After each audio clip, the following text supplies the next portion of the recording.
この紅にぜひ。それって命令違反にならないですか？さっさと言われた通りに動くか、それとも新作料理の実験台になるか、好きな方を選ばせてやろうか。 Episode 7 of Slime Anime might as well have been called just an episode of misunderstandings, because that's really what it was. That's what's led us up to this point, is just misunderstanding after misunderstanding. And there's a lot of information manipulation that's been going on, from the old dudes of the church to Yuki and his group, to the group that is coordinating with Falmouth. Like, there's a lot of different hands in the manipulation cookie jar, and essentially just a bunch of misunderstandings stacking up against one another. Now, with Hinata traveling to traveling to the capital, to the Great Forest of Jura, going to the capital, we end the episode with her finding out that, hey, some of her subordinates are actually here as well without her knowledge, and somebody tried to telepathically reach out to her and let her know, like, hey, there's a lot of funky stuff going on, be aware. But Rimuru kind of cut that off. But there's a misunderstanding from their group, to our group as well too. And Rimuru was like, I guess you want to fight. Now, one of my big nitpicks is intentional, I think. And the intentionality sometimes of writing can intentionally make you mad, can intentionally anger you, can intentionally kind of rub you the right way. But the key word there is intentional, right? Like, sometimes you have a writer who is typing away, ding, that's a typewriter. If you're too young for that, typewriter.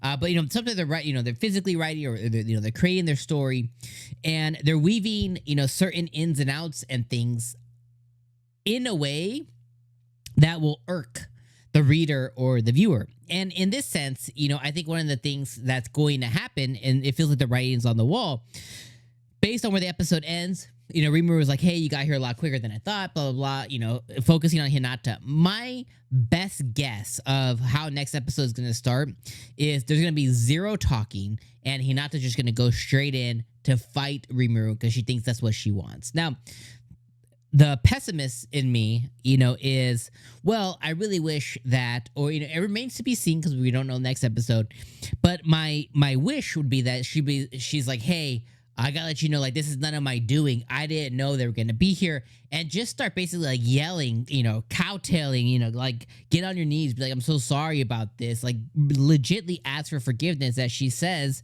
that she is looking for, right? If she craves forgiveness, truly, you should act like it. But my sense of the writing I see on the wall is that she's gonna go straight into fighting Rimuru, and that's going to lead to whatever, and eventually the misunderstanding will get quelled or will get rectified, but it won't be instant.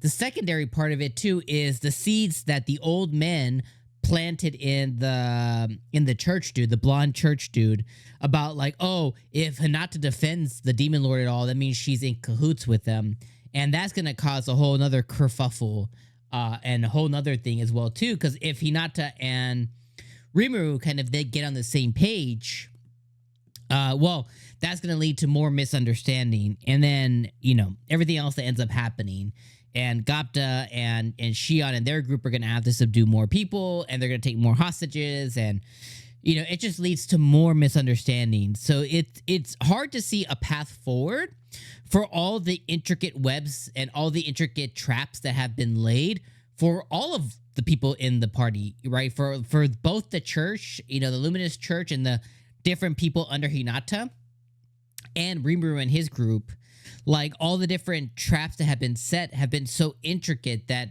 even if they're able to get on the same page, there's more traps waiting. That, hey, if this domino falls, that means this thing, and if this thing happens, that means that thing.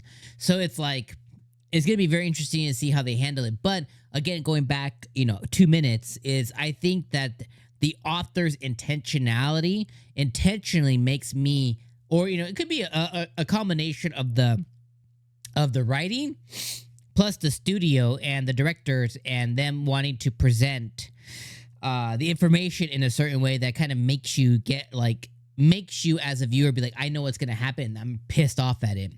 And a lot of times you'll watch a show or something because you don't like it or because you don't like what's happening. And I think that they're doing that intentionally.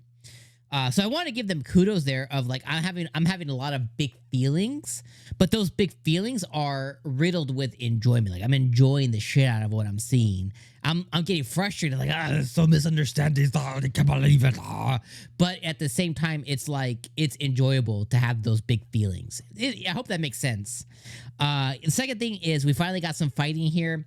We were able to see, again, we're able to see 𝐒𝐿's group and how, the different brigades, I guess you want to call them, or, units, brigades, how they've been fighting. And wow, they're awesome. Not only are they proficient in healing magic or healing potions and healing themselves, they decided to take Rimuru's words to, like no casualties. So there's some injuries, but no casualties. And they riddled their blades with like sleeping magic or sleeping potions or sleeping poison. And like it's taking them out. And they're fighting proficiently and like they're like easily overcoming all the church folk. Now, granted, the main church folks, like the blonde dude and some of the other stronger subordinates aren't fighting, right? You have the frontline folks that are the ones kind of getting their asses whooped. So it remains to be seen on how much of an impact the big guns can make. But still, by and large, they're overcoming things. And if you take, Rimuru's big dogs versus their big dogs, my guess is that, our 𝐒𝐿's and Benimaru's, and Beast folk would come up and win. And I think we're going to see some of those fights happen next week. But wow, this episode was fantastic. Again, a lot of intentionality behind a lot of the misunderstandings, a lot of the intentionality behind a lot of the misdirections. And it's just really good, right? It's just really good. So I'm loving it. And I love that we're done with the talking and now we're moving on to action. And a lot of that action and inaction is leading to, or it's going to lead to some big moments coming up. Also, a couple other things really, really fast too. I love how Hinata was taken away by the ramen and the gyoza, and I like how Rimuru has established himself in his other partner countries, and his impact is just felt way beyond his domain. It's felt way beyond that. Introducing a lot of things, and I like how Hinata's specific group was complimentary of him being a great ruler, not just a demon lord, but just a great king, great ruler. Really strong mindset. Really, trying to blend races and people and establish a lot of things that are really, really working, and they're really complimentary of that, and I really love that. So okay, that's all I want to say. Episode 7, fucking fantastic.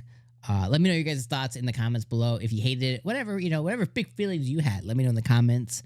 And I'll see you guys next week for episode 8. Episode 8 is actually called Misunderstanding, so we'll see what happens there. All right. Peace out.